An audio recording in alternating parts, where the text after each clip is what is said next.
Ms. Temple, you can help me understand something. You formerly led the U.S. Copyright Office.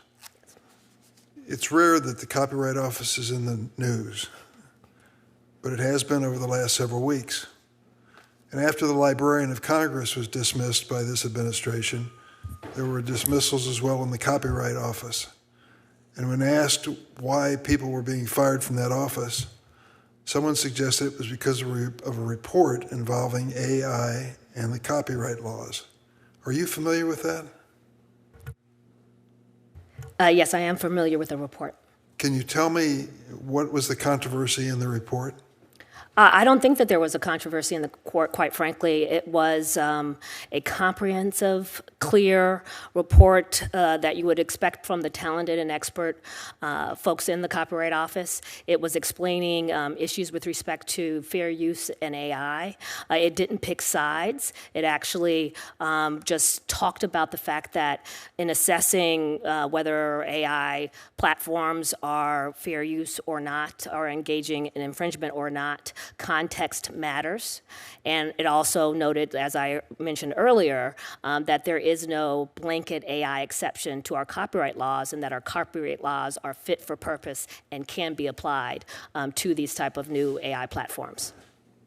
How would you explain to a person in the street why AI and the development of AI has any relevance to the film industry?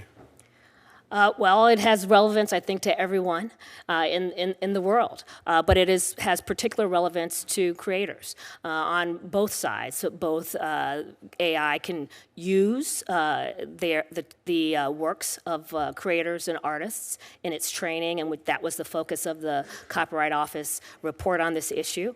And AI can be a tool for filmmakers and others in order to create more works. Mr. Miller, your testimony about the experience of your company sounds familiar. I think I've heard stories like this before. I recall meeting an inventor who had invented a lawn toy that attached to a hose, and it turned out the Chinese stole his idea that had been patented, and he had to literally fight for years and risk everything, every penny he had on earth, to successfully defend his patent in that circumstance. How much have you spent on lawyers in fighting this China battle? Over $100,000 to retain a law firm in China, and there was no guarantee of success. So that money is gone. Through defending ourselves on AD and CVD challenges, cases, filing EPA enforcement actions through the Customs Department, this IP theft, we've probably spent over $6 million trying to defend ourselves from attacks by China. And we're just one company.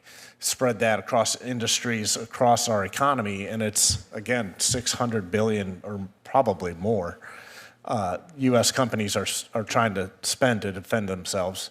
So we're now at the negotiating table with the Chinese, trying to determine whether there'll be a tariff, and if so, how big it will be. Do you know if this issue of intellectual property is on the table? It should be. If it's not, it should be, Senator. And across the board, there's other issues too that the tariffs, frankly, in our view, the tariffs can't be high enough. Well, certainly with your experience, I can understand that conclusion. Yeah. I just say that tariffs, of course, are a tax that will be paid by consumers ultimately in the United States. And the question is, what will we get from paying that tax? And if we don't at least guarantee that we protect the property rights of our own American citizens and companies, I think we've fallen short of the mark. Yeah. Well, I thank you for your question. And we have been in contact with the Office of Management and Budget. They're familiar with our case, and hopefully that will be included in their negotiations. And also at USTR, we have filed comments on various countries with USTR, so we have gotten the word out. Thank you. Thank you, Mr. Chairman.